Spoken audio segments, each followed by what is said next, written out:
शिंदे गटाचे 7 खासदार हे भाजपच्या संपर्कात आहेत असा दावा जो आहे तो सतीश पाटलांनी केलेला आहे आणि 9 नेते काँग्रेसचे हे भाजपच्या संपर्कात आहेत। यामुळे या 2 दाव्यामुळे राजकारण खळबळ काय नेमकं प्रतिक्रिया असेल? मी जे काल सांगितलं की 9 आमदार जे काँग्रेसचे नेते आहेत ते शिंदे साहेबांच्या आणि देवेंद्रजींच्या संपर्कामध्ये आहेत हे मी पूर्वीपासून सांगत होतो। पूर्वी त्याचा आकडा 13 होता, आता 4 तो कमी झालाय, पण 9 लोक आहेत आणि हे कदाचित काही लोकांना कळल्यामुळं हे कुठं प्रकाशात येऊ नये म्हणून आमच्यातले भाजपच्या संपर्कामध्ये आहेत हा सांगण्याचा काही लोकांचा अट्टास असावा।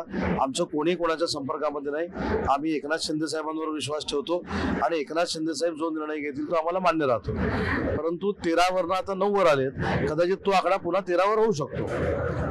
बच्चू कडू या ठिकाणी आजच्या सभेचं निमंत्रण नव्हतं, त्यामुळे बच्चू कडूंना आजच्या महायुतीच्या पत्रकार परिषदेचं निमंत्रण नव्हतं एका ठिकाणी यायचं, तेव्हा त्यांनी नाराजी व्यक्त केलेली पाहायला मिळते। मला माहित नाही त्याच्याबद्दलचं काय, परंतु बच्चूभाऊ हे आमचे घटक पक्षातील आहेत, माझे देखील अतिशय जवळचे सहकारी आहेत। त्यांचा जर काही गैरसमज झाला असेल मी स्वतः दूर करेन, मुख्यमंत्री महोदय त्यांच्याशी बोलतील, परंतु बच्चूभाऊला डावलून कुठं काही करावं असं महायुतीचं कोणाचंही म्हणणं नाही। बच्चूभाऊ आमचे अतिशय जवळचे सहकारी आहेत, त्यांना सोबत घेऊनच आम्ही पुढे जाणार आहोत। महानंद प्रकल्प गुजरात राज्यात या ठिकाणी जातो, या अनुषंगानं महाविकास आघाडीचे प्रत्येक घटक पक्ष जे आहेत ते टीका करताना पाहायला मिळते सरकारवरती आणि उद्योग खात्यावरती, काय प्रतिक्रिया असेल? महानंदाचं आणि उद्योग खात्याचं काय संबंध?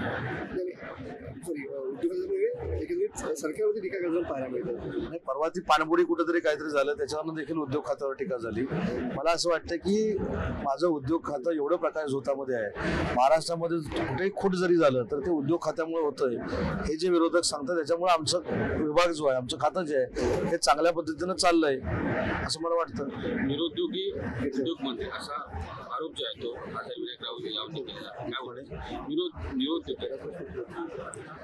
मी कोणावर बोलावं याला पण काही मर्यादा आहे।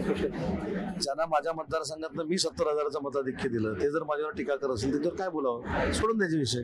पुण्याच्या आळंदीतून वाहणारी इंद्रायणी नदी जी आहे ती दूषित झालेली आहे। पिंपरी चिंचवड या भागातून जे कंपन्यांचं पाणी जे आहे ते या भागात जाते असा आरोप तिथल्या ग्रामस्थांनी केलेला आहे आणि अनेक वेळा प्रयत्न करून देखील तिला त्यांना न्याय मिळाला नाही। काय एक महत्वाची बाब त्याच्यामध्ये सांगतो की इंद्रायणी नदी जी आहे ती पूर्ण साफ करावी हा प्रस्ताव स्वतः मुख्यमंत्री महोदयांनी वारकऱ्यांशी चर्चा करून मला आदेश दिलेले होते। मी याच्यावर 3 बैठका घेतलेल्या आहेत। जवळजवळ 2.5 ते 3,000 कोटीचा हा प्रकल्प आहे, त्याच्यासाठी PMC आम्ही नेमलेला आहे। इंद्रायणी नदी ही फक्त पिंपरी चिंचवडमध्ये जा अशातला भाग नाही, लोणावळ्यापासून ती सुरू होते आणि अशा अनेक शहरांमधून ती जाते। त्याच्यामुळं पुणा प्राधिकरण असेल, पिंपरी चिंचवड महानगरपालिका असेल आणि MIDC असेल असं संयुक्त प्रकल्प आम्ही राबवतोय, ज्याची किंमत जवळजवळ 2.5 ते 3,000 कोटी रुपये आहे आणि त्याचा PMC नेमलाय।